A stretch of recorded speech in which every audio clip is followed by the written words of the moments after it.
planned on it, but I ended up with two things. First of all, I am having air conditioning service come into my house today, so there's that. And the other is I'm going on vacation next week, and I don't want to be around any of you people that get me sick. So no big deal.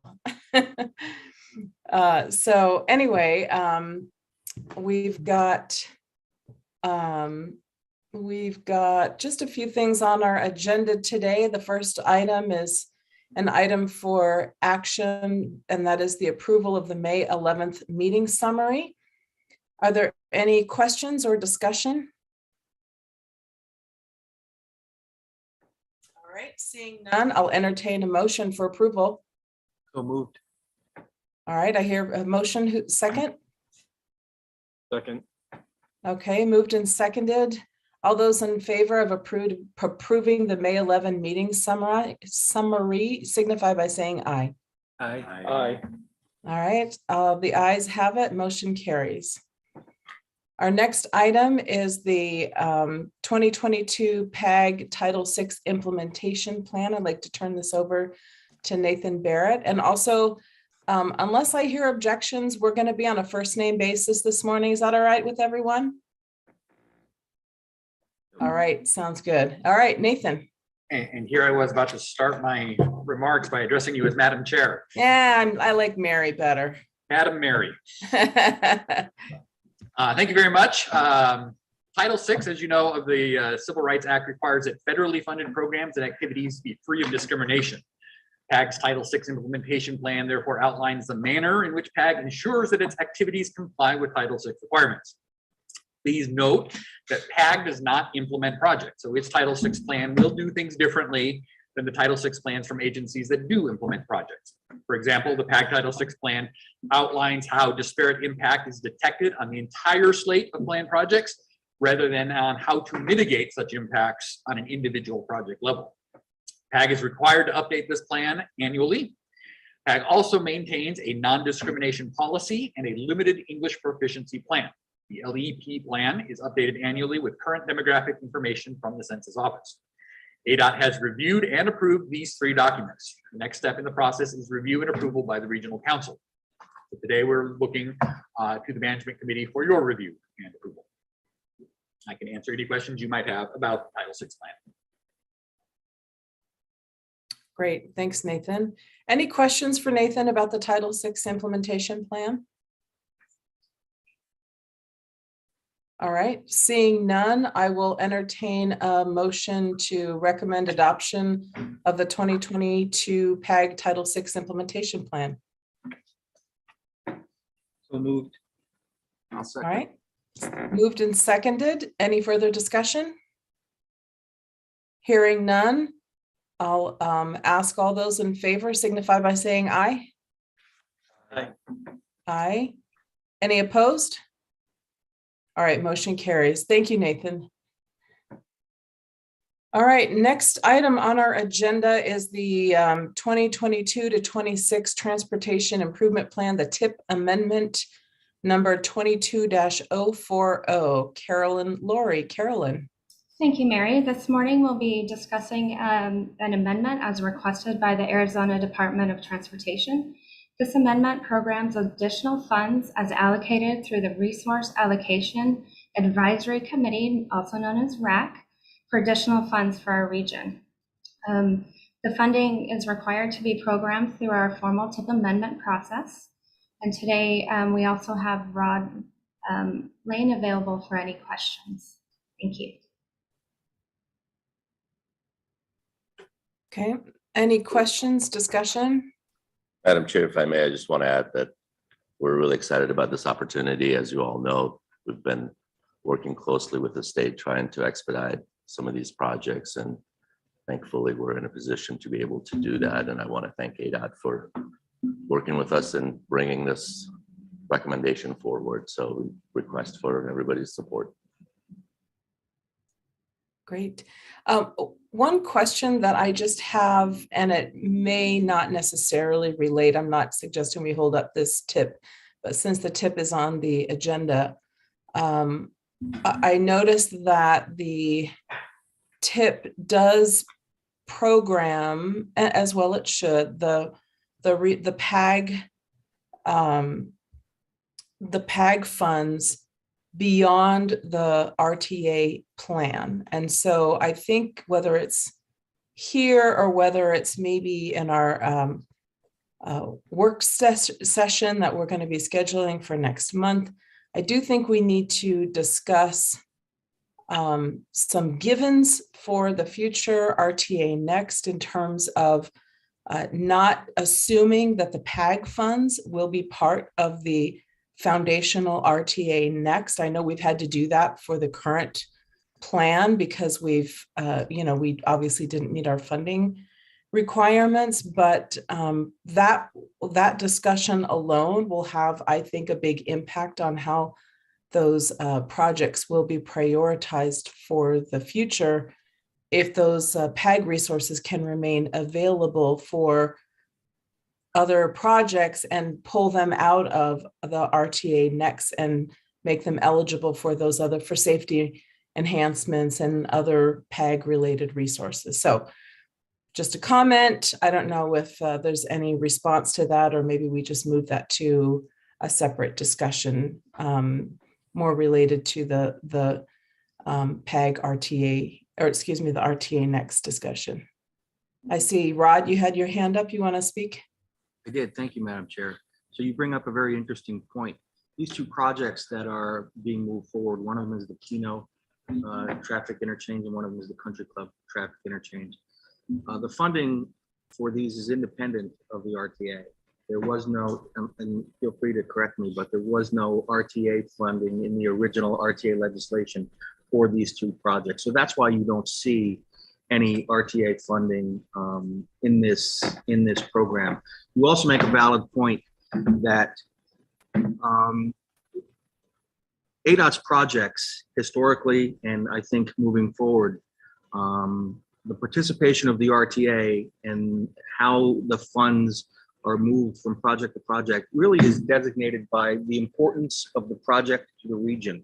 If the RTA sees that a certain project within ADOT's jurisdiction is of high importance to the region, and they want to A, move it forward, B, enhance it beyond what ADOT would do, that would all be an option in the RTA Next if that project were put in as part of the RTA Next. So inclusion of ADOT's projects in the RTA Next is kind of crucial to the region because they are kind of foundational projects where the local traffic interacts, meets, and continues on kind of the national and the highest level of transportation facility. So that interaction is crucial. I just wanted to point that out. I don't disagree with you, Rod. Thank you. Madam Chair. Yeah, Terry. So I think if I understood what your ask was, and I think it's an important discussion topic, if not here today at some point in one of the upcoming forums, is what is the allocation of those regional funds beyond 2026 towards RTA projects? So right, the 2014 action said those regional funds would go towards delivering RTA projects. And there was a communication, and I apologize, I don't know who penned it, but there was some recent communication out, and Farhad, maybe you can help me, that did say that those regional dollars, right, would be extended out to 27 and 28 towards RTA projects. Is that correct? Yeah, and if you don't mind, you're right on point. As part of development of the next TIP cycle, we'll have those conversations, and I would recommend we'll put it on the agenda for another opportunity to lay out the entire TIP development process, and then we can get into that as well. Okay, and if I may, I appreciate that. And it looked from the appearance again of some materials with that communication that really the only funds available at this point for some of the subcommittees to discuss in terms of allocating in the next TIP are the transit funds. And is that accurate? Currently, yes. Okay, as I recall, and again, I hear what you're saying, Farhad, that we need to, properly discuss this, but as I recall, and I could be wrong, the use of the PAG funds towards RTA projects was sunsetted with 2026. And so I think what you're hearing from the jurisdictions is that that is something that perhaps needs some further discussion before some assumptions are made. Yeah, well, look, as I said, I think we need to agendize that item and discuss it in more detail. It's already being discussed at other committee levels, and we'll be happy to put it on the agenda for this committee at the next meeting. Okay, that sounds good. Thank you. Okay. This is the next item. Yep, I was getting to that. Thank you, sir. Okay, this item is for action, so I will entertain a motion to approve the tip amendment 22-040. I'll move to approve. Okay, go ahead and seconded, moved and seconded. Any further discussion? Hearing none. All those in favor of approving the tip amendment, please signify by saying aye. Aye. All opposed? Okay, the ayes have it. The motion carries. Thank you. Our next item on the agenda is the region-wide Herf report. David Zinda. David? Yes, good morning. Thank you, Mary. You have the Herf region-wide revenues report in your packets, and I'm happy to answer any questions you may have on any of these numbers.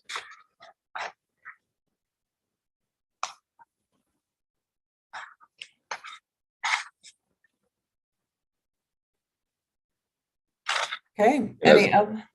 Just as a reminder, we typically just provide this information. If anybody has any questions, we'll be happy to expand on anything, but hopefully you all receive the same information as well. David, just very briefly for the benefit of our viewing public, why don't you summarize the highlights, please? Yes, thank you. So our regional total of Herf, which would include 12.6, 2.6, BLT, and all the Herf distributed individually to your jurisdictions, totals for fiscal year 2022, $174,500,000 plus a little extra there. Compared to fiscal year 2021, this is a 5.6% increase. For Herf 12.6 specifically, we have received in fiscal year 2022 just shy of 27 million. This is a 7% increase over the previous fiscal year. And for Herf 2.6, we've received about 5.5 million compared to about 5.2 million in fiscal year 2021, or about a 7% increase. So Herf collections are looking pretty strong, at least for our region. Yeah, that's great news. And it's good news, I think, for all of us at our individual jurisdictional levels as well. So we'll take everything we get. Thank you. Any questions for David on the Herf revenues? Okay, thank you so much. And while you're up there, David, you have the next item as well, which is the legislative update on proposed transportation-related legislation. Let's hope nothing else came up after sine die, right? Yes, thank you, Mary. Once again, happy to stick with you a little bit longer. Yes, nothing really new to report. I'm just going to provide a very quick summary of some of the bills we were watching and what happened with them. So, of course, this was the second regular session for the 55th Arizona State Legislature, which adjourned on June 25th, nice and late at 12:25 a.m.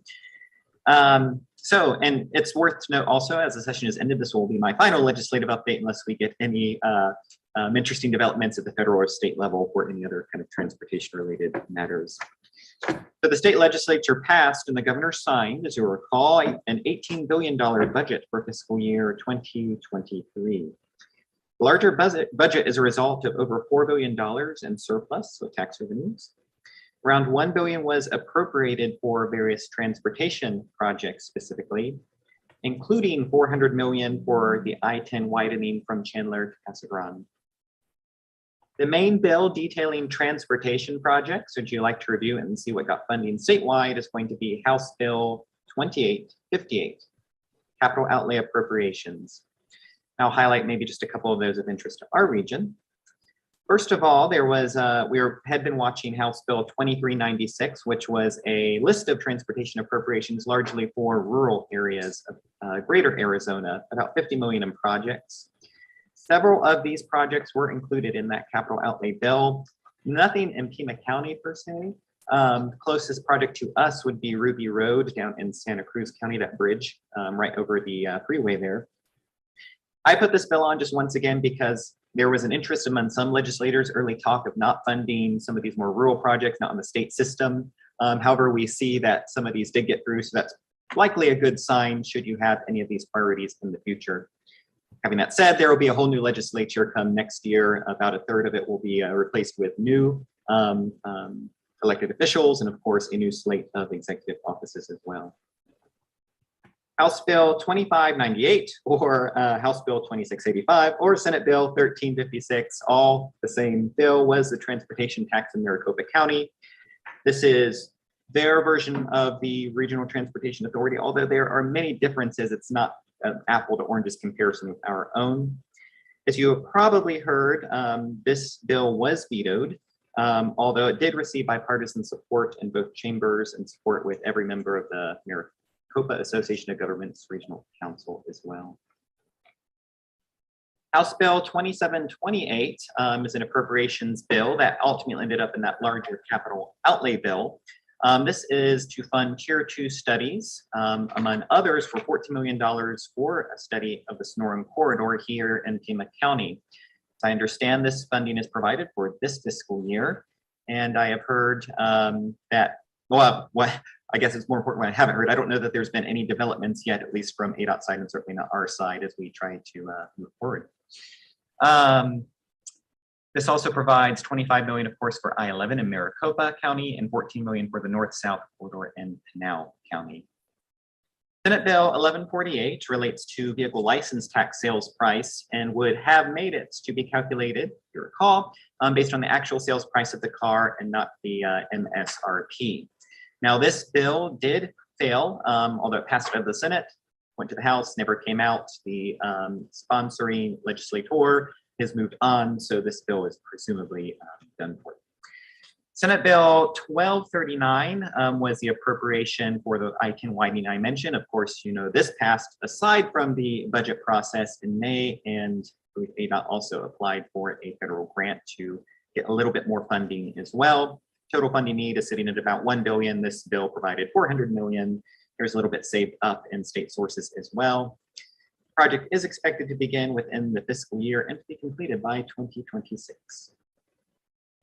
House Bill 2701 related to the transaction privilege tax, in particular for prime contracting, and it would reduce the tax base for prime contracting from 65% to 60% in this fiscal year and 55% in the following fiscal year. However, this bill turned out to be a vehicle for a striker, so everything was stricken out and replaced with a policy surrounding licensing for hunting and fishing, reducing the price of this license for veterans in particular. So the original TPT intent is gone. We don't have to worry about that anymore. Regional Council, of course, also opposed this bill, and it was never brought to fruition. Lastly, Senate Bill 1004 was another transaction privilege tax bill, which essentially, among many other things, would have applied TPT for remote sellers to taxable sales instead of gross sales, which could have had an impact on the general fund and certainly could have perhaps affected RTA revenues down the line. This bill has also died.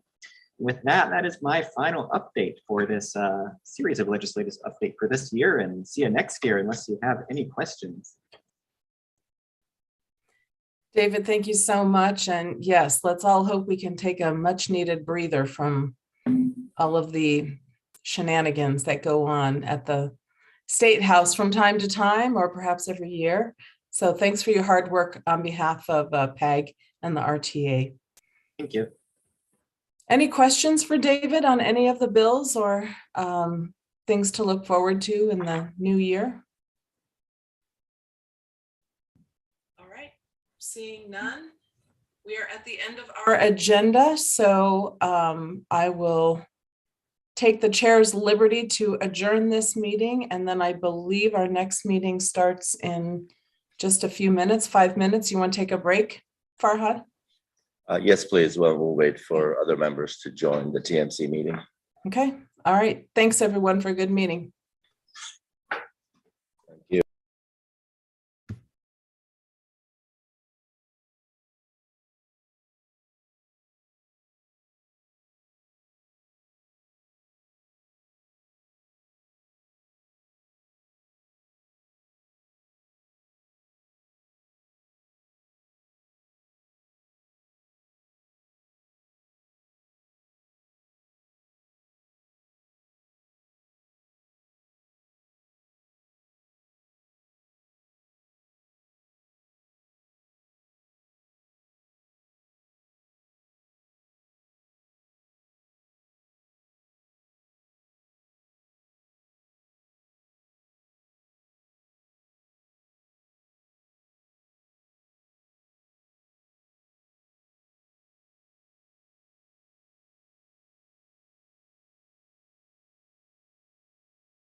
do the pre-walkthrough with a leader. Okay, we do have a quorum and our chair is Jan Lesher today. So whenever she's ready, we'll get started. So be gentle. This was, I'm not Chuck, I'm not Michael. So let's get through the first one here and I will go ahead and call the meeting to order. And I believe you've all received the minutes, the summary for the July 6th meeting. So are there any questions, comments? Yes, sir. Mr. Yes, Little. Madam Chair. Regarding item number 3 of the meeting minutes, what it states is a motion was made by Kurt Lewis to approve the meeting summary of May 25th with some additions he noted. The motion was seconded by Mary Jacobs and unanimously approved. Well, that kind of leads you to think that maybe there was a typo that was corrected, and that certainly isn't what happened. That discussion item had to do with the project reviews task force recommendations to the TMC and the TMC's findings and recommendations to the board regarding those recommendations. And what we did, as you will recall, we, the TMC, we adopted or basically endorsed 2 of the recommendations of the task force, rejected 1 and added another item which had to do with additional public outreach for the projects that were intended to be basically moved forward into another phase of life. So with that said, I would like to move to amend what that says in your document to read as follows. A motion was made by Mr. Kurt Lewick to approve the meeting summary of May 25th, 2022 with clarifications that he noted. Clarifications addressed the TMC action regarding its project review task force recommendations on scope changes for RTA projects 13 and 14. The TMC accepted 2 recommendations and rejected a recommendation that projects be moved to RTA next. Further, the TMC recommended that the RTA move forward with additional public outreach for those projects. The motion was seconded by Ms. Mary Jacobs and unanimously approved. So basically what I'm trying to do is clarify, get beyond the look that we were just dealing with a punctuation error or a misplaced adjective and talk about the substantial issue that was at hand, which had to deal with several of the RTA projects. Thank you. That's And my that is suggestion. consistent with my recollection of the meeting. Is any objections? If not, Kurt, if you would, I think, submit that to Julie and we will, then the motion before us would be to approve the minutes as amended by Mr. Lewick. I would second that, Madam Chair. Thank you. Any other additional discussion? Seeing none, all those in favor, please signify by saying aye. Aye. Any opposed? Thank you. Okay. And now we go to the CAC draft guiding principles. Aki? Thank you, Madam Chair and members of the committee. Good morning. Before you dive into your discussion on the guiding principles, I just wanted to give you a quick overview on where we are with these guiding principles. So the red lines from the CAC discussion were sent to all of you on July 19 for the initial review. I want to thank those of you that did provide the feedback and comments. I know it was a short turnaround, so I appreciate that. We also, the CAC went ahead and met on August 1st. They reviewed their own red lines and they also reviewed the feedback that was provided by those members. And then thank you to those of you that requested additional time to review the red lines. So we sent those to you last week. And now what you have in your packet are the red lines from the August 1st meeting. And we've also separately included the member feedback that you received initially. So what's going to happen now is the CAC will be meeting on Monday, August 15, and they will be finalizing the red lines, reviewing any discussion and feedback that you provide today. And then they'll prepare that packet to go to the RTA board on August 18 for their packet. And then the RTA board will review on August 25th and provide any direction. At that time, the board will also weigh in on any policy related issues if needed. And then just a brief reminder on the CAC's role during this process is they are also an advisory body. They're going to be reviewing the named project lists and identify project priorities to meet regional goals. They'll be narrowing down the project list to match the budget set by the board. They'll also be seeking technical support from this committee. They'll be providing input for the development of the draft plan, keeping in mind what Pima County voters will likely support. They'll recommend that initial draft plan to the board by July 1st of next year, and then they'll refine the plan as directed by the board at that time, based on the public feedback. So I just wanted to share just a visual on the iterative process as we move forward. This is just an example of not just for the guiding principles, but for the project review and then for the draft plan. The input comes from the RTA board direction, and then CAC and TMC will be going back and forth on reviewing revisions, drafts, and then the output will be the RTA board review and final direction. Again, just a visual to kind of help understand the iterative process.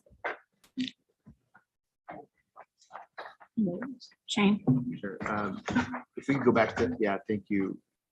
I think we had discussed, while this is the ideal path, there is a potential path out there where the TMC would actually be making a separate recommendation other than what the CAC is bringing forward.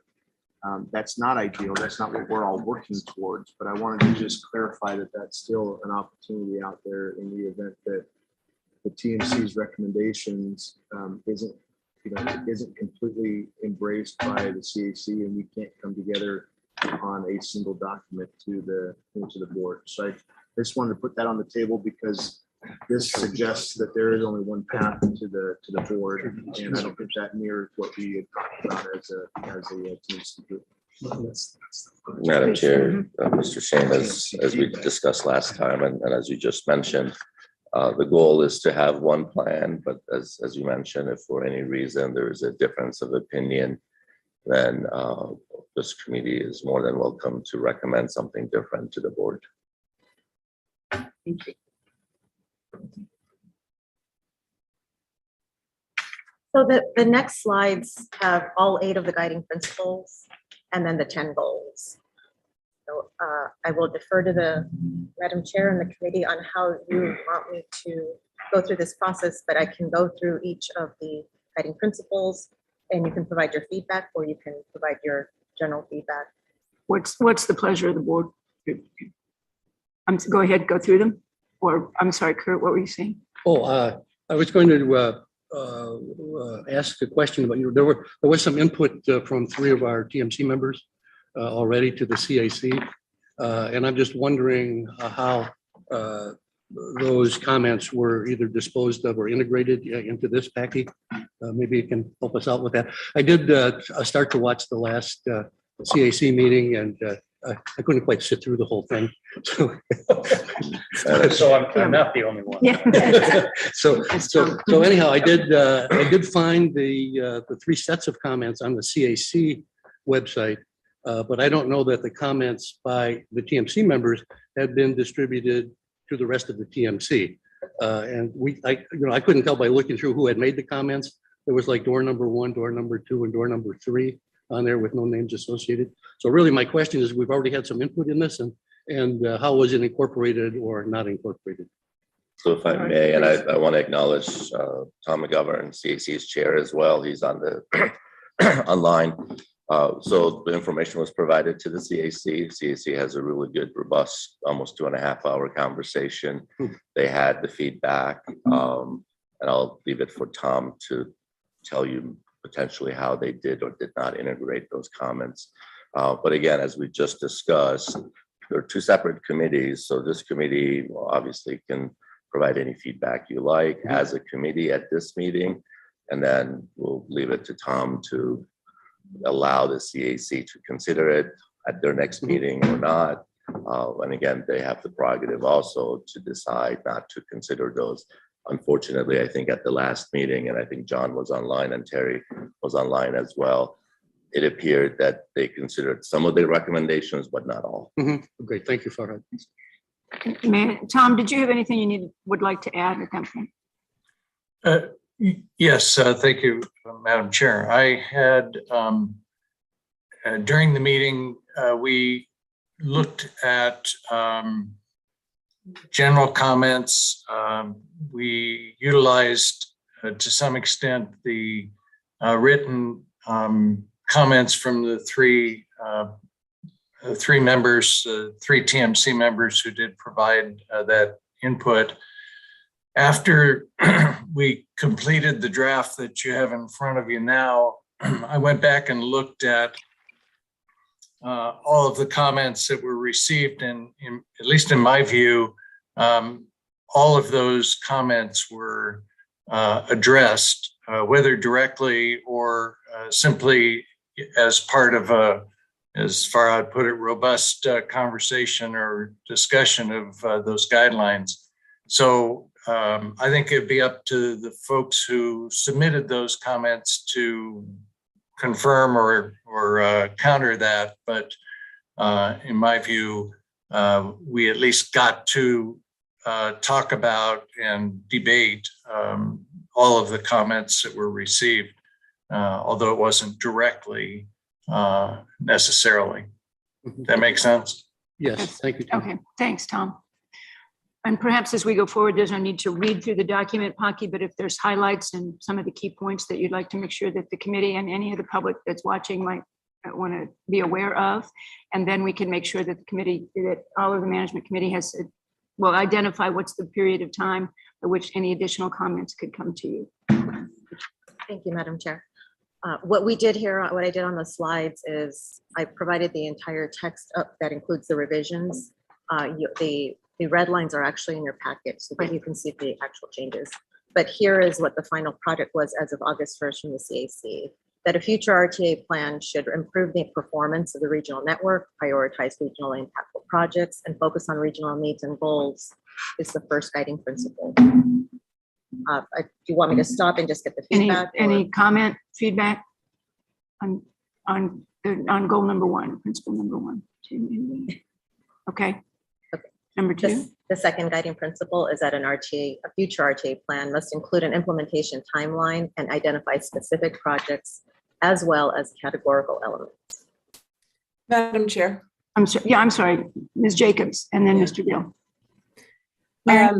Yeah, thank you. And I did provide some comments on this particular one, and I received a response back from Paki on this. And of course, I didn't hear what the conversation was. My concern was that the language of this particular bullet, I agree there needs to be an implementation timeline. What's not reflected in this is the fact that that timeline needs to be flexible in some way. There are just too many unknowns that are, by the time this is approved and begins in 2026 and goes to 2046,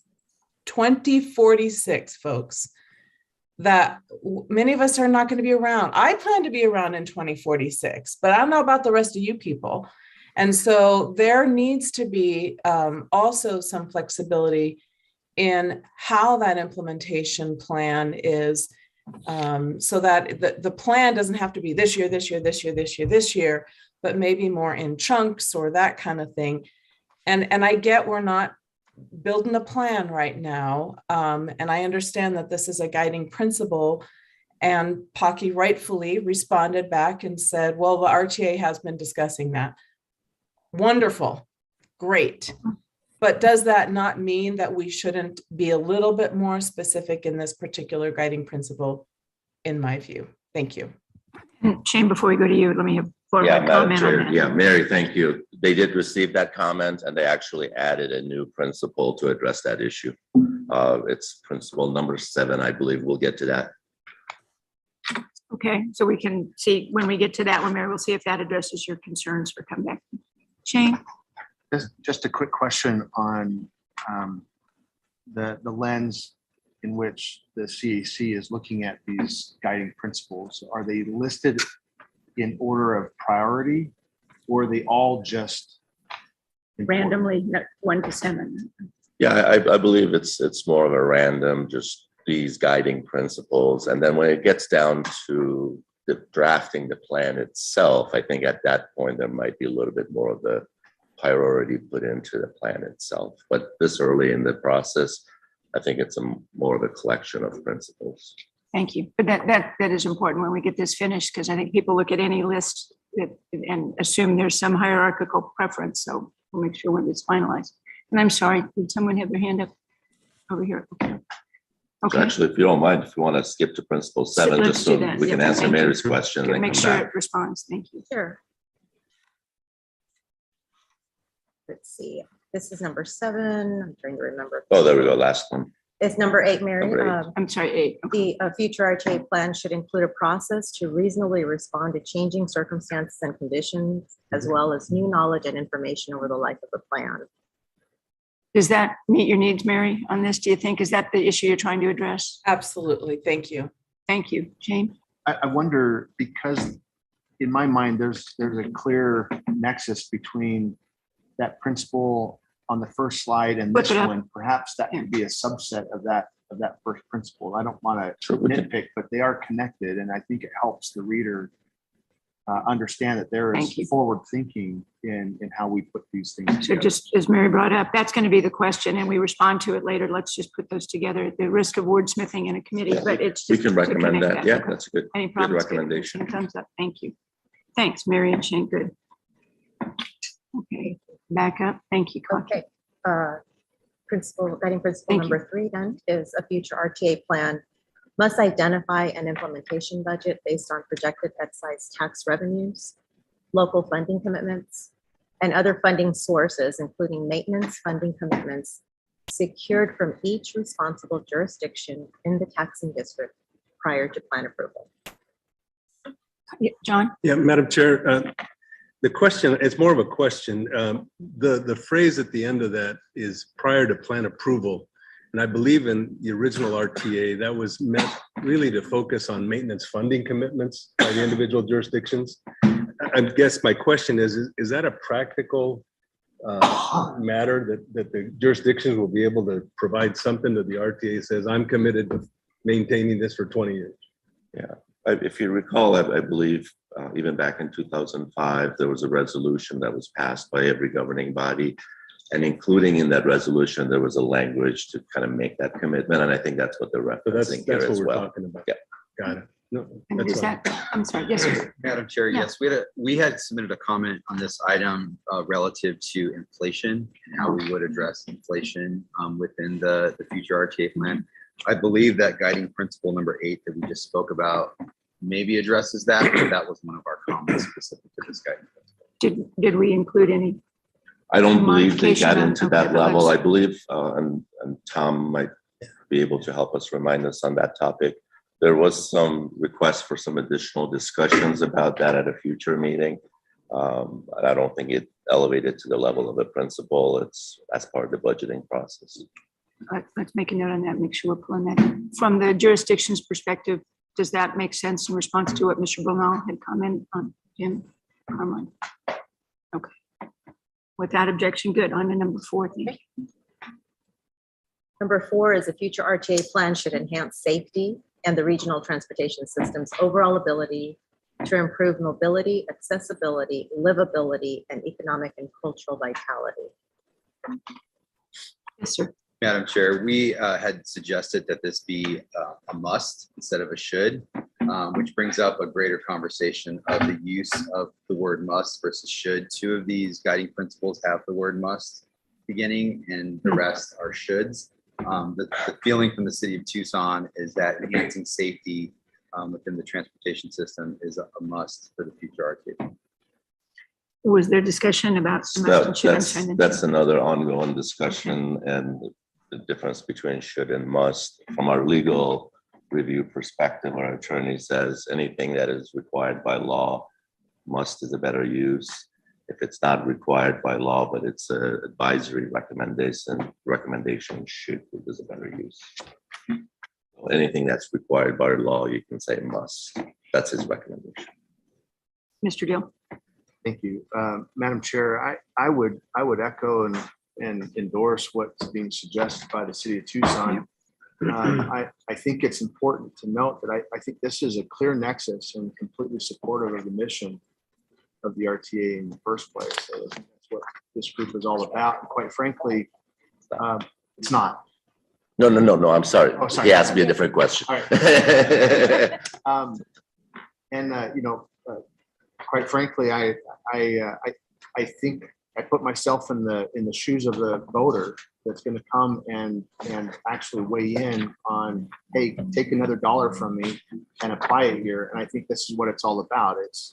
It's increasing the mobility, traffic mitigation, all that kind of stuff. And so not only do I support that suggestion, but I also think that this probably ought to be one of the first principles on that list at the end of the day, because I feel that strongly about it. And I'm sorry. Yes, sir. Madam Chair, so I'm going to respectfully disagree, and only from the standpoint, I don't disagree that it shouldn't be one of the highest priority things. I absolutely agree with that. What I do disagree with, though, is words matter, and must and shall are words related to what is required by law, and this is not required by law. So I don't think that using that term is appropriate here. So I get it, wanting to convey a message to our community that says this is vitally important to us and we're going to do everything we can, but it's not required by law. Madam Chair. Oh, I'm sorry, Tom, and then we'll go to Tim on things. Yeah, there was a lot of conversation at the CAC about must and should. There was quite a bit of support for particularly this one, using shall or must. But at the end of the conversation, we did agree as a committee that we would go with the kind of legalistic view of those two words. And that's why you see it there. There would be tremendous support. And, I think there's probably a large minority, if you will, of the committee who would agree that these are important enough that we will treat them as if they're musts, regardless of what they say. Thank you. We'll go to Tim and then back to Mary. Thank you, Chair. I'd just like to reiterate that these are guiding principles, and we're trying to reach a regional approach to this RTA Next, and we're trying to rally around some key guiding principles that would rally with our voters, with our constituents. And safety is something that, regardless of legalese or whether you're using a legal term or not, it's a must. Thank you. Mary? Thank you. I think I hear the points on the must and the shall. I think this can be resolved potentially by adding the word prioritize in that first bullet, just like it's in the next bullet.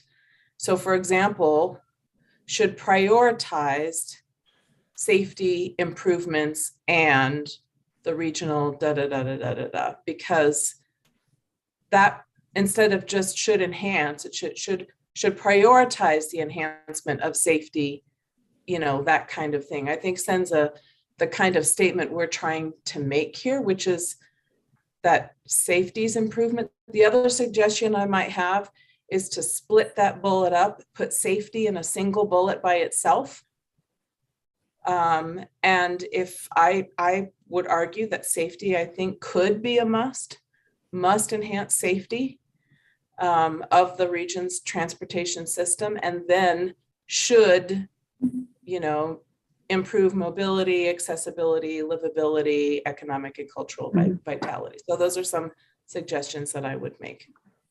I think what I'm hearing from the group today is the recognition that let's have the group look at what the language might be, but when you look at whether a regional transportation plan enhances safety and provides regional transportation over overall mobility, that's what we're doing, right? And so whether it's must or should, or it's 1 or it's 6, to me, it's the core of everything we're doing. So what I'm hearing really from the group is encouraging some language refinement to recognize the significance of what is currently number 4 and how it needs to be adjusted either hierarchically or with some of the tweaking language before it comes back. Is that kind of what we're hearing from the group? Madam Yes. I'm sorry, yeah. Chair. Madam Chair, I agree with what you're saying, and I think what Mary put on the table could make some sense. But I do think we've had actual situations where safety elements were on the table for being deleted from projects or being argued about whether or not they're key part of projects in the current RTA. So that's one of the reasons I think we're reacting to it so strongly, is because even though that should be a guiding principle and foundational, it hasn't proved true in all cases. So I think we have to lean in and say it's a must, or some other language that we can deal with, but it's not based on some fictional thing that hasn't occurred. There are real instances where safety elements were on the chopping block. Thank you, Mr. Chairman. Shane? Just kind of another thought along the same lines as what Mary's suggesting. You could get rid of the word should altogether and just say that the plan prioritizes enhanced safety. So that doesn't have the must or the shall, but it just simply states a fact that the plan is prioritizing these types of things over something else. That makes sense. Good. Yes, sir. Yeah, Madam Chair, my question's just on actually guidelines 5 and 6. Okay. Just opening up and looking at it at first glance, trying to look at education for this group to understand what the definition of equitable services, equitable growth, and the impacts of climate change. Some education, background education, so that they can make a reasonable decision. Because those are really subject to interpretation in many cases.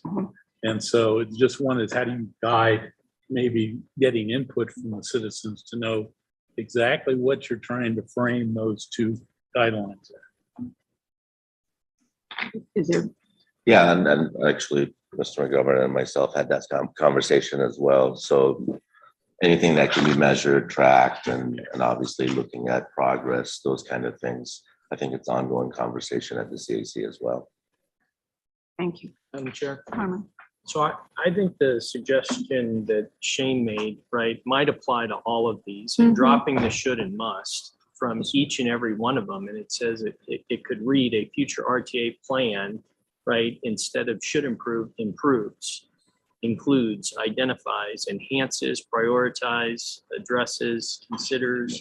You don't need the should or the must. That's helpful. Amen. Right? So then we're not completely agree. into that discussion about which is which. Is there, that makes sense A to folks? future RTA plan Nice. improves the performance, Right. includes an implementation, identifies. Prioritizes, et cetera, right, and all just the take way out the down must and the bottom. should.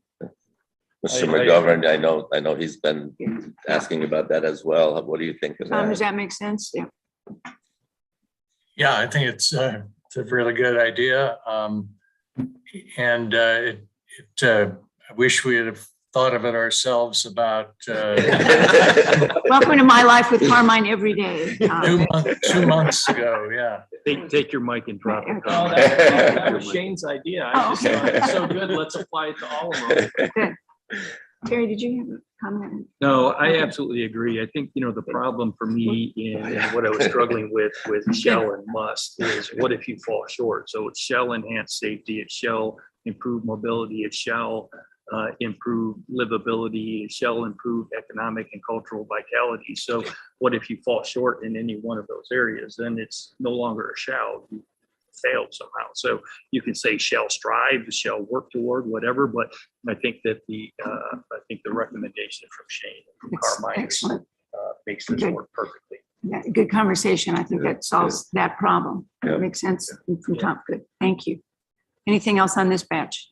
And I think 7 and 8 we've kind of addressed, but go ahead. Let's see 4, 5, 6. So we're done Yep. with, okay. what we got. Yep. And then the final two, number 7, a future RTA plan should consider future land use, travel patterns, mode choices, and technological advances. And with the tweaks we've talked about, Yeah. getting rid of the shoulds, bumping them around, everybody okay? Those are all making sense? Good. Thank you. Thanks very much. Thanks, Marcy. Excellent. And then the final one, our future RTA plan should include a process to reasonably respond to changing, circumstances. And this is the one. Maybe that's the one we flipped up. Okay. Yep, good. Yeah, Good, thank you. good. Thank you. Yes. Madam Chair. Oh, I'm sorry, Tom, and then Shane. Yeah, I'm sorry. When I raise my hand here on the screen, I don't think it shows up to you. So I apologize for barging in. This last guiding principle, number 8, there was a suggestion to move it up to number 2 and make it an adjunct, I think, to number 2. I wanted to point out that it was not just for that bullet that this final bullet was created. It was actually for all of them.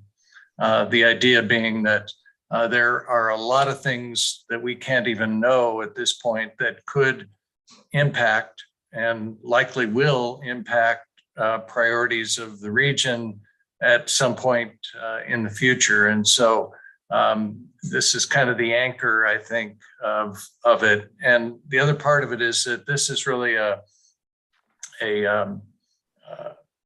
an issue for the board. I guess it's a board policy of sorts that'll have to be built in. And some of us argued for this not to even be included here, but rather for there to be a separate, perhaps even a joint memo from TMC and CAC to the board, saying that this is very important and it's a policy decision that we encourage them to spend some time on. Either way, the committee really felt that it was critical to have it here and that it applied to all the previous principles in some way or fashion. Thank you. Thank you. Shane? So one thought in quick response to what Tom just shared with us. We could take that statement and make it kind of an overarching statement before you even get into the guidelines itself, if that makes sense to the group, where you have a statement saying, hey, all of these are contemplated with some flexibility as you go through the life of this, of this bond. So just something to think about as we draft up a final, if it truly is an overarching statement or a lens on which we put these guidelines together, that might help draft eventual policy as suggested by Tom. The original thought that I had was that I assume that this is looking at that pattern or the path forward that Paki shared with us, that this is going to come back to us for another touchback. And at least comment that I want to put on the table is usually when you do see these things, you do prioritize those in the final draft to your board.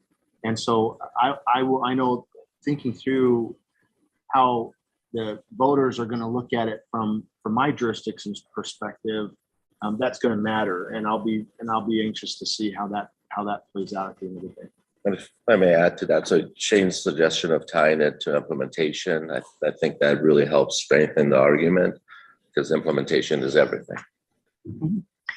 And I think the concept of having that as an introductory kind of preamble, if you will, to these comments, if we've learned nothing since 2006, right, is that things are going to change and a lot of new information is going to come along. So maybe that's what leads into it. Anything else? Thank you. Okay, so we'll have we will be reviewing this. Yeah, and then there's also some goals, and the goals are obviously, from our perspective, are things that may be outcome of those projects. So there's some language on the goals, and these are a little bit more flexible. There's no should or must on the goals. So it's along the lines of what you just suggested. So if you don't mind, go through the No, goals please. quickly as well. Madam Chair, there are 10 goals. So the first 5, these are additional transportation goals that have been discussed as possible priorities for the well-balanced RTA plan. So the first one is to manage and reduce congestion, including the use of demand management strategies and intelligent transportation systems. The second one is to provide safe. Excuse me, I'm Oh, yes. I'm just let Paki read through these, but I'll keep an eye out. If you have a comment or want to stop and discuss one a little bit more, just let me know and we will pause. Otherwise, we'll just move through them. Thank you. Okay, goal number 2, provide safe, reliable, healthy, and efficient regional mobility. Goal number 3, improve transit ridership. Goal number 4, reduce crashes among vehicles, bicycles, pedestrians, and others. Paki, I noticed that there was language tweaking in some of the other documents to change the word crashes. Would that be in the goals as well, or just in the, I think it was vehicular incidents or something they were commenting in others? I think We'll they go to the debate- police They chief. debated that a little bit, but go Okay. ahead. Yeah, going back to my former life, I would recommend collisions or Okay. We go to the police chief for these comments. Thank you. Okay. Thanks. Goal number 5 is to reduce wildlife-related crashes and to provide for wildlife connectivity. Same thing there. Okay, yeah. Collisions there. Tweak those words. Got it. Thank you. Yeah. Okay. Okay. And then the last 5 goals are to, number 6 is to improve the conditions of all existing transportation infrastructure. Number 7, to provide safer, more connected bicycle and pedestrian facilities or otherwise enhance active transportation options. Number 8 is to improve quality of air, water, and wildlife habitat and reduce greenhouse gas emissions and vehicle miles traveled. Number 9, to improve multimodal performance and access to workplaces, medical care, education, grocery stores, and other key destinations. And then the final one that was added was to add multimodal functionality to key corridors. General comments, feedback on those goals? Jan? I'm sorry, Mary. Was that- Nope, I'm not going to bother raising my hand since you don't look at it anyway, so I'll just jump into it. Thanks, Mary. No problem. Last time you're getting called on. I know. I don't have any objections to any of these goals. I think we would all characterize them as transportation, motherhood, and apple pie. And I certainly support every one of them. I do want to bring in, and I think this is probably the appropriate time to discuss so a memorandum was sent to the RTA board by Farhad earlier this week and outlines some dates in there. And one of the first one that comes up on October 27 is that the board will approve a budget for RTA Next and assign percentages for main plan elements. Now, assuming that these goals, this is where I'm making the connection, is these goals are kind of the framework of the main plan elements. Today is August the 10th and October 27 is 2.5 months away. We don't have our workshop until the 22nd. And I'm confused as to how the board, without our input and the input of the CAC, is going to feel comfortable assigning percentages to main plan elements this early in the process. And I'm wondering when that is going to be discussed so that the TMC can at least provide some input in that process, presumably under the context of these as overarching goals. Are they going to be goal ranges? How are we going to come up with those percentages? Is this something that's already been crafted by the PAG RTA staff? Where are we with that? And what is, and maybe weave that into how these, assuming that these are the goals that are going to provide the basis, those and the priorities that we just reviewed, the basis for developing that recommendation on the percentages for the main plan elements. So at the June meeting, our TA board passed a unanimously approved motion that the board will discuss, and they made a commitment that they would provide direction both to the CAC and TMC. We anticipate that they're going to have that conversation hopefully at every meeting between now and the October meeting, and hopefully we'll get more direction at that time. I'm not arguing that they voted to do that, and I think that's great. What I'm asking is, are we going to be providing them with any technical recommendations or suggestions, or are we just gonna have them throw the spaghetti up on the board and let them come up with their own plan? I think we'll try to seek more direction at the next meeting from the board. That was my understanding from the June meeting, that they were going to provide direction. So we'll seek and respond to you after the August meeting. I believe that was their intent. So would we have all that information and feedback before our day away? Yes, in that's September? Could the it then hope, line up yes. to, okay. Does that work, Mary, then, if we have that information to inform the discussion on September 22nd? Yep, absolutely. Jane? Madam Chair. Oh, sorry. Oh, I'm sorry. Tom and then Shane. Okay, I just wanted to go back to the goals real briefly and explain a bit of the conversation or debate that the CAC had about the word crash. At the end of the day, the committee wanted to leave it as crash, or actually change it from incidents or even collisions because of the serious nature of it. And it's a more impactful word in the committee's opinion.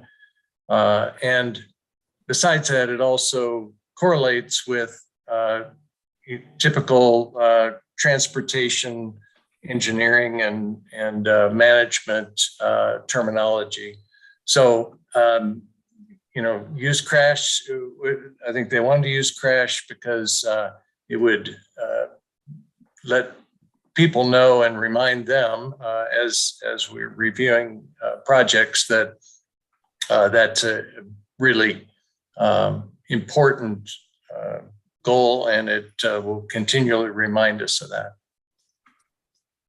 Thank you. Shane? Thank you, Madam Chair. All of us have been victims of, strategic plans or other things that list goals that, you're held to but aren't truly measurable. And I just want to make sure that when we go out and we're putting goals in front of our board, that we feel, at least in our opinion, that they're truly measurable, that they pass the SMART test, they're reasonable and you can measure it. For instance, a project down in some of the outskirts of the county, are we in a position to measure air quality? I don't know if I am in Salvarita right now. I mean, I don't know if that's a reality. So does that mean that a project in Salvarita is not going to be looked at as favorable because we can't specifically check that box? So I just want to make sure that the goals that we're putting forward are goals that we can confidently stand in front of the board and say, hey, yeah, these, we have a way of measuring our success.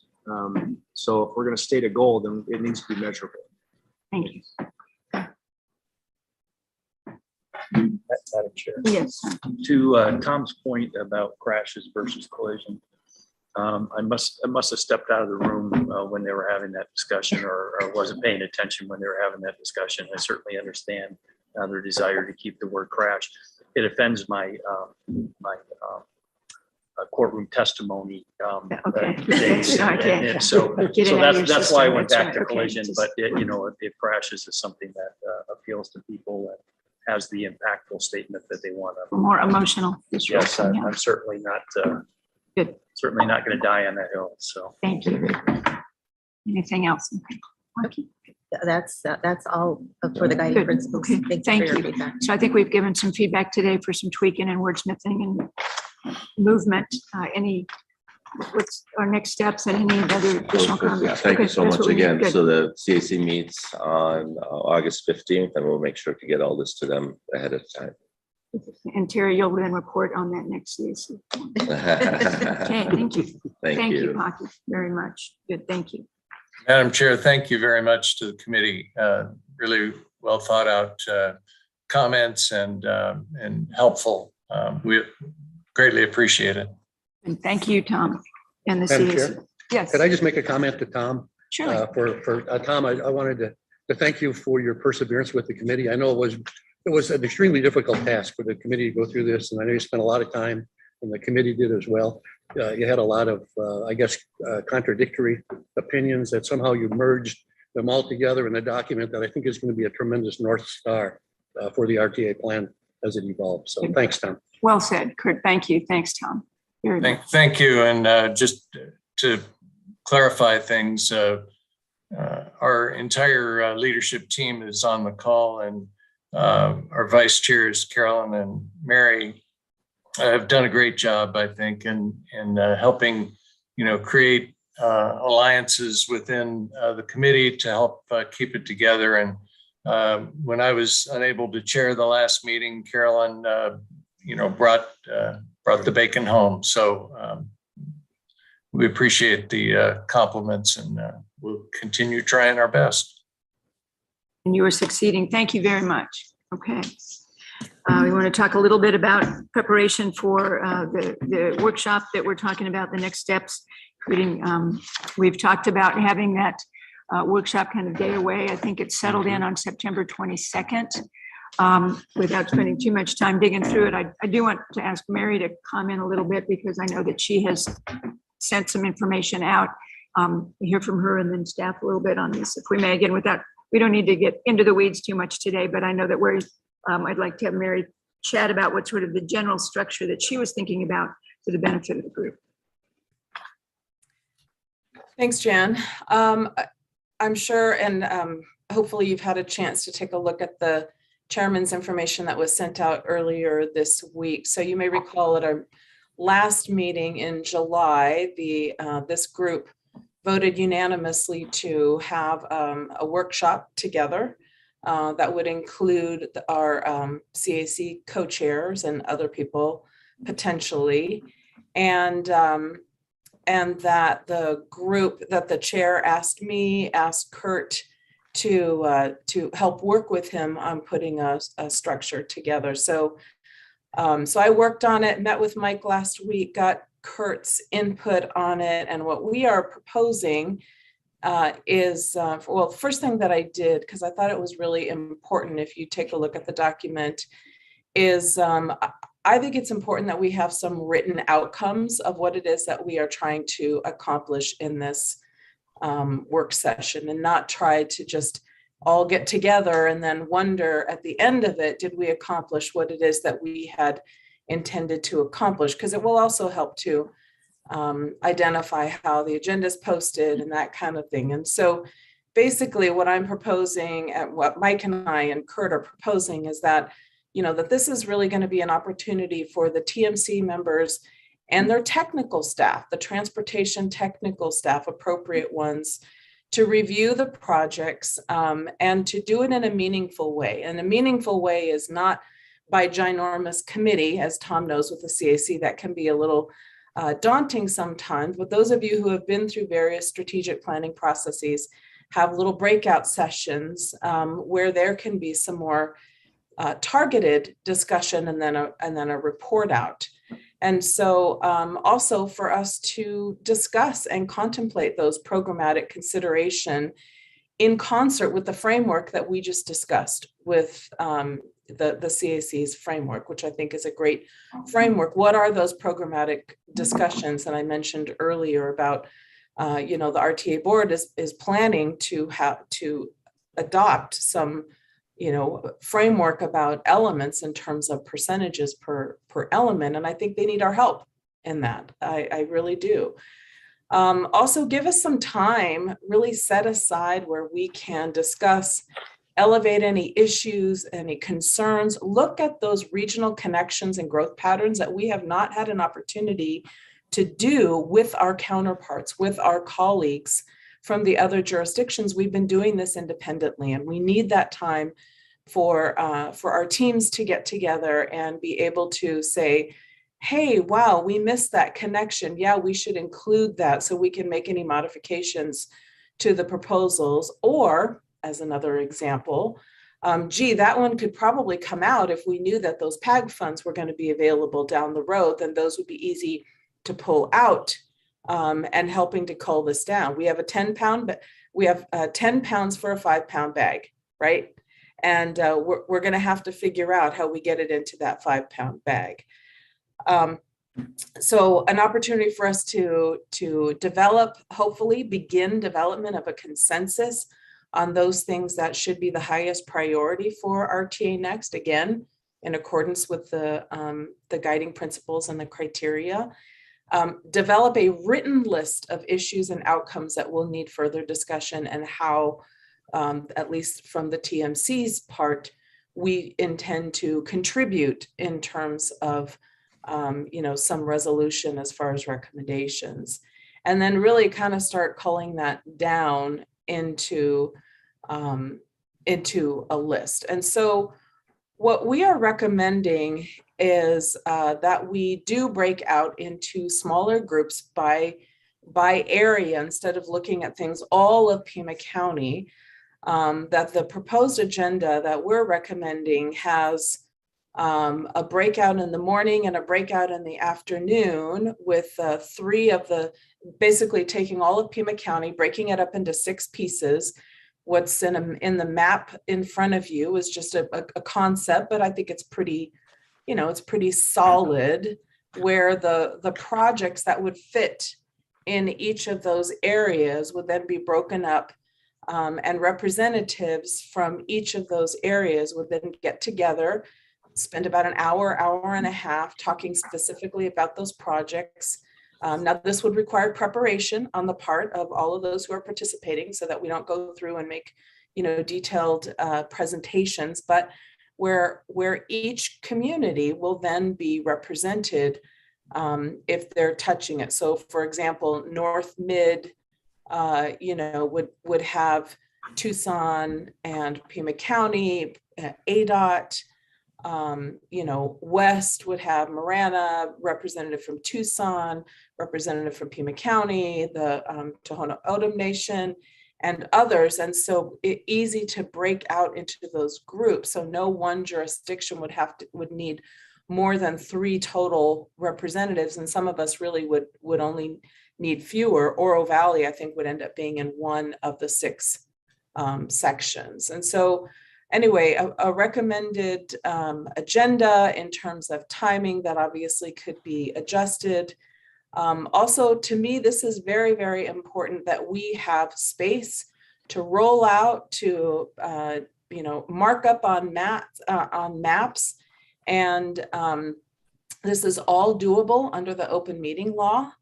This is something that we do all the time as jurisdictions. We have strategic planning offsite. We post it, make it available to the public, and can do this. And then the reporting out, of course, can be so everybody can hear. We got to have microphones, all that kind of stuff, flip charts, markers, and have this be required in person. That to me is, we're not going to have the same kind of collaboration and deliberation if we're not all committed to being there in person, and our key staff as well.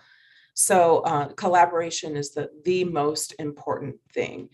And so, to that end, I had a brief conversation with both Mike and Jan. They've got some wonderful facilities that are available, easily accessible, have technology, and and would be available for public inclusion. People could show up and participate, those that need to be there.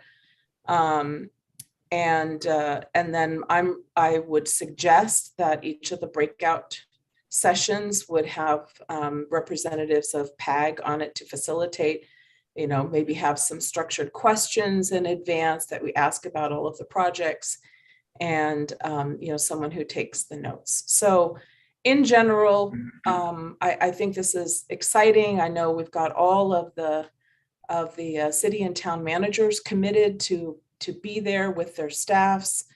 And I hope that we can get the concept for this workshop, discussed and finalized today, so we can put those plans in action. Thank you, Jan.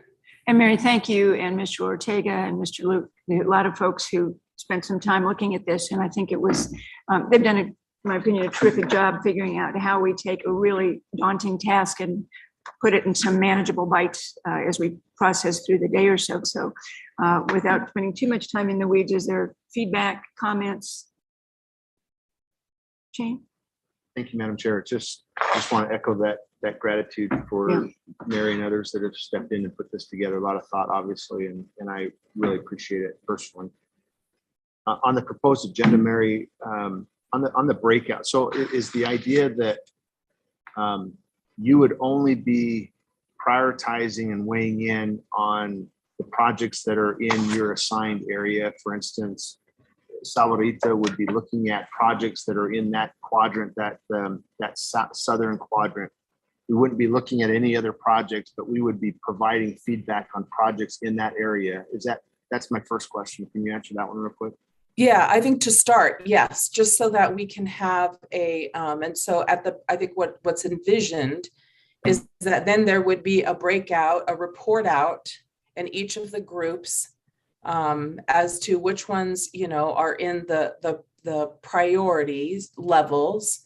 And then that will simply help, not that any are dropped off, but then the group can then begin focusing their conversations on the priority ones first. And, and excuse me, just so we can have more targeted conversations to start in the groups, because we really haven't had those opportunities to get with our partners and make sure that we have things covered that want to be covered. I mean, for example, I was talking with the county about Moore Road. They don't have Moore Road on it, and maybe we do. And so should it be on there? Should they be adding it? Should it be one single project? Could we be combining projects, in a particular area?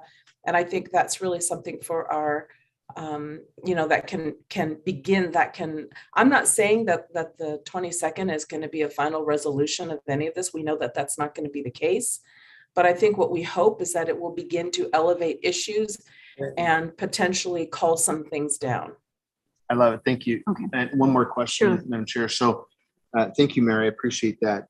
It's taking a really huge task and making it manageable. So I appreciate the perspective and approach. On the agenda itself, you've got breakout for center, west, and south at 9:45. What are the other people in that room doing at that time while that group is doing the breakout? I'm just what curious. I would envision is that everybody who attends will be in one group in the morning and one group in the afternoon, even if it's not your community. Got it. Okay. Right, There should be conversation, even if it's just as an external perspective. Maybe Shane, you'd be on the west in the afternoon, or the southeast, or something like that. Perfect.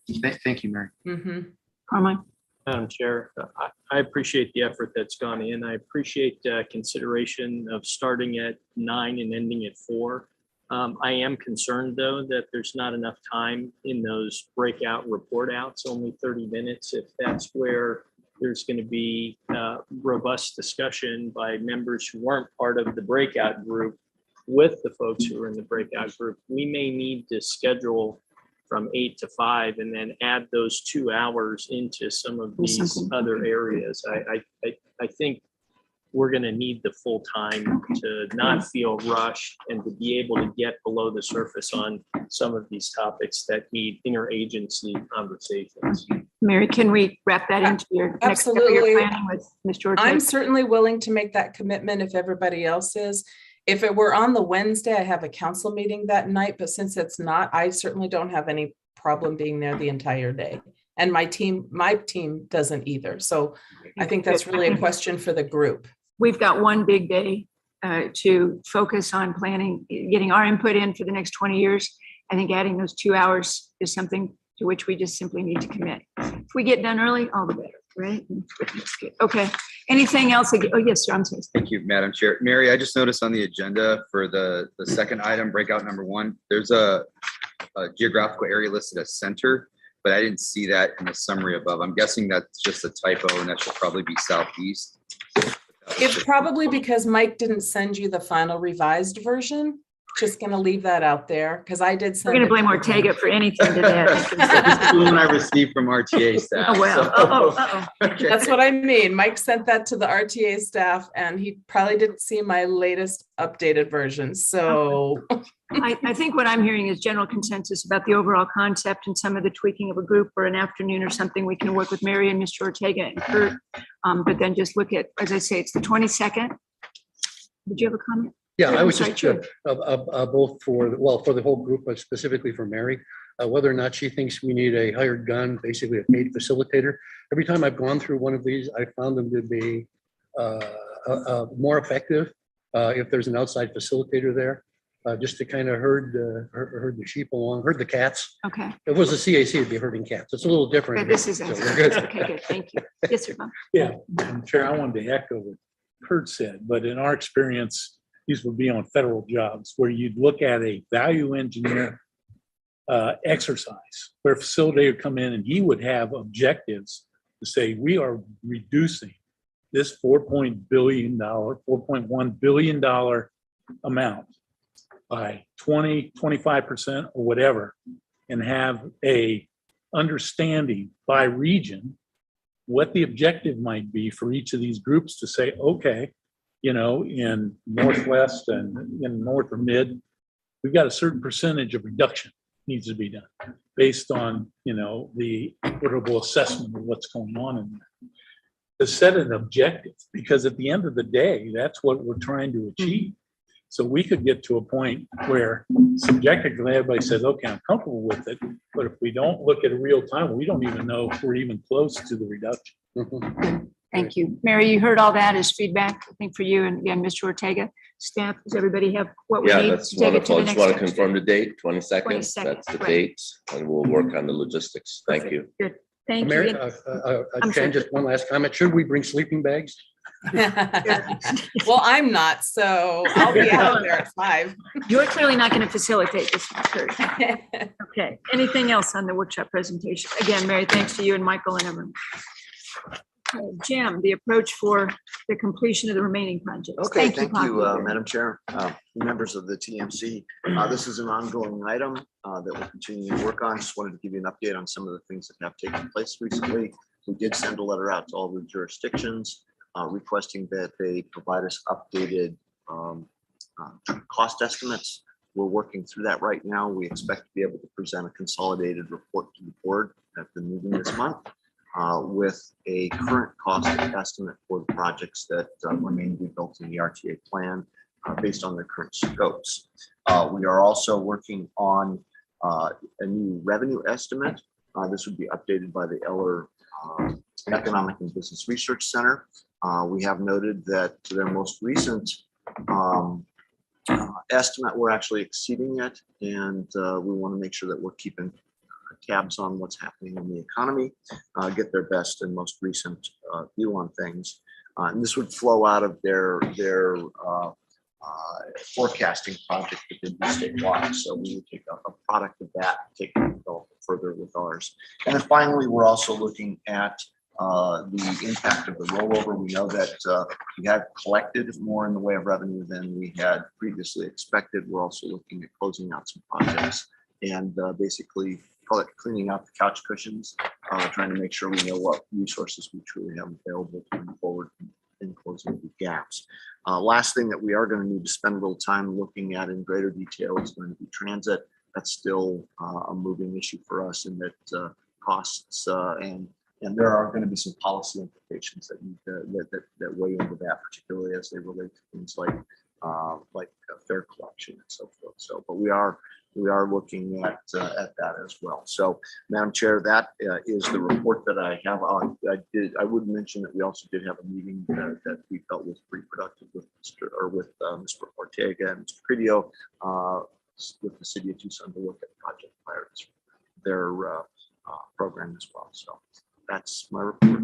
Yeah, if I may just add to that, thank you, Jim. So really the intent of the board for the last couple of meetings was to be able to address the funding challenges that we're having. And I think they're moving along in a really good, at least step-by-step fashion. So we hope at the August meeting, we'll get more direction from the board.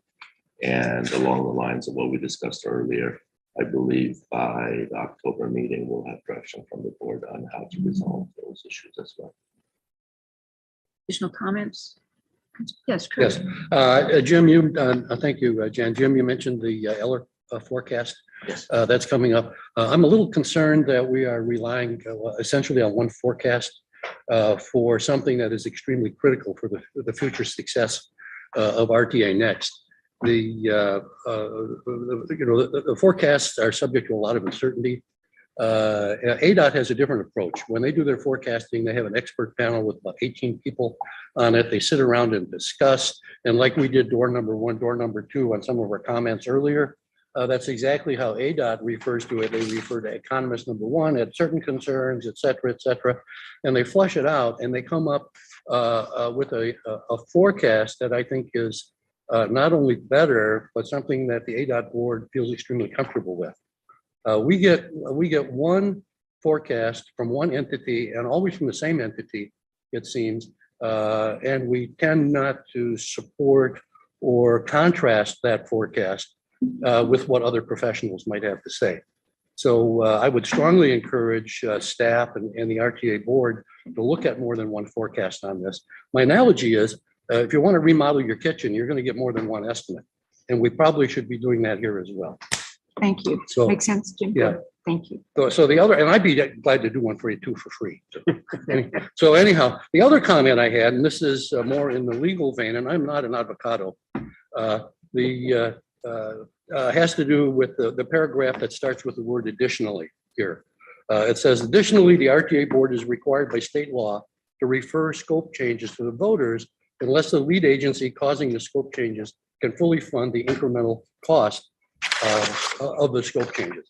So, I've looked through the statute over the last 16 years, probably 100 times, and I can't find any reference to this. The referral back to the voters has to do with a percentage change, a significant change as defined in the statutes for an element of the plan. We have about 7 elements in the plan. It doesn't refer to specific projects going back. And basically, I don't think this statement is correct. And if it is correct, somebody needs to explain it to me and hopefully others and show us where that is in the statute. Because for some reason, it just doesn't gel. Particularly with the statute, have a definition of significant change and it doesn't relay back specifically to projects. Madam Chair, I'd be happy to. Actually, we had this conversation a few months ago and Jim forwarded that section of the statute to the TMC. We'll be happy to do it again. Yeah. This is for incremental cost increases. And there's a very specific section that is exactly what you Farhad, said. as I said, I've read this a couple hundred times Yeah, we'll and it send talks about elements, not projects. We'll send it to you again. There's a specific section that says incremental cost increases on individual projects. Okay, is that in the current statute or the statute for RTA 1? It's not in RTA 1, and that's the governing for this. It's never changed. We'll send you the section. Okay. Why don't we get it out? We may need to add it as an agenda item. Yeah, Kurt, let's just exactly. see whether we want We've to sent it before. We'll send it send it again. out and maybe we need to We'll put it send on the again. agenda and spend a Well, little my time point in talking bringing, about it. Madam Chair, my point in bringing this up is I don't want to see this region and the RTA being what I call Pinelized. And as you recall, the Pinel RTA had a huge issue over a relatively minor detail that went to the Arizona Supreme Court, and their plan was jammed. They're having to send tax revenue back to people that collected it and so on. And, I don't want groups who were, say, dealing with the Pinel issue, looking at us with a microscope and saying, well, you've got an issue here. So I would much rather address issues like this at the committee level rather than the courtroom level. And that's why I'm bringing it up. Thank you. And let's take a look at that again. And if we need Yeah, it on an we'll agenda and email kick it it to you around, again. we'll All right. see what Don't we need. email it just to me. Send it to the whole Oh, committee. yeah. We did absolutely. last Yeah. time. Everybody received it Good. last time. We had the same conversation. All right. Do it. Okay. Yes, I'm sorry. Madam Chair, Mr. DeGrood, at a previous TMC meeting under this item, there was discussion about the city's First Avenue project and additional outreach, public outreach on that. I understand that the last RTA board meeting action was not taken on that project, and I was wondering if you could give us an update on where things lie with the city's First Avenue project. Okay, I know we covered it somewhat in our meeting, but for the benefit of everybody else, yeah, we did have, we had further conversations regarding First Avenue. I know that one of the requests from this committee was to do a additional outreach in terms of trying to do a approach similar to what was handled with Broadway Boulevard. I believe that that's probably not necessary in this case. We believe that with the First Avenue, or rather with the Broadway Boulevard project, that the board actually took action based upon recommendations that came from TMC at the time. So I don't know, Mr. Mogini, if you want to amplify that or add to that.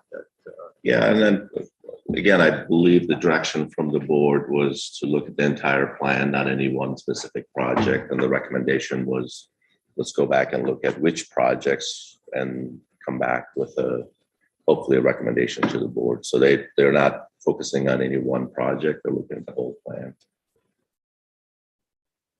Does that answer your question? Thank you. Because we're ready. Thank you very much. Okay, good. Anything else? Jan? Thank you. Good, thank you. Okay. Future agenda items. Dan, I'm sorry. Yeah, Mary? One quick thing. I want to echo Kurt's comments regarding getting an alternate estimate for our projections. While I have great confidence in the Eller School, I think he makes a great point that having multiple gives us a chance to have contrast, and contrast is welcome, particularly given how things played out the last time. I, for one, will be making that recommendation to my board member, Mayor Winfield, and I certainly encourage my colleagues to do the same with their board members. Thank you. Thanks, Mary. Okay, anything else?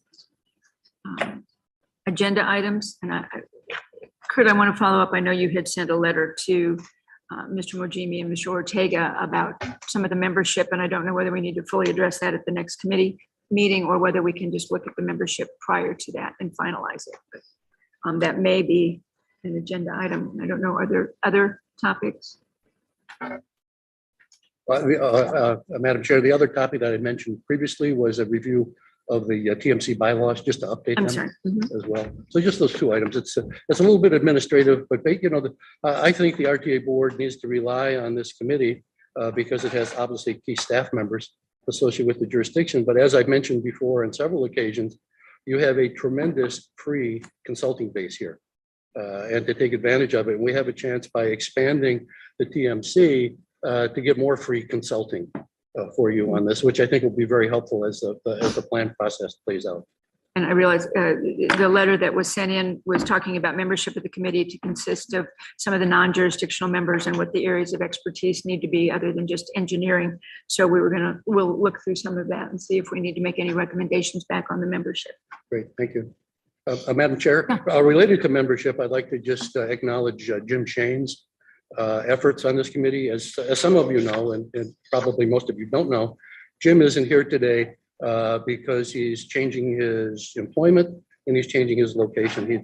Jim worked at Kittleson here locally, and he's going to work for Kiewit in Denver. So he's going to hire in cooler places. The previous meeting was Jim's last meeting. I looked through the minutes, and I think Jim was on the committee for probably close to 6 or 7 years. And Jim is a quintessential professional. I've known him for 30 years. He does a stellar job. He's worked for the city, as Sam knows, on a lot of projects. And I think he'll be sorely missed. He was one additional free professional engineer that you could rely on before. So, but Jim will be missed. Thank you. Thanks very much. Anything else for the good of the order today? Thank you all very much. The meeting is adjourned.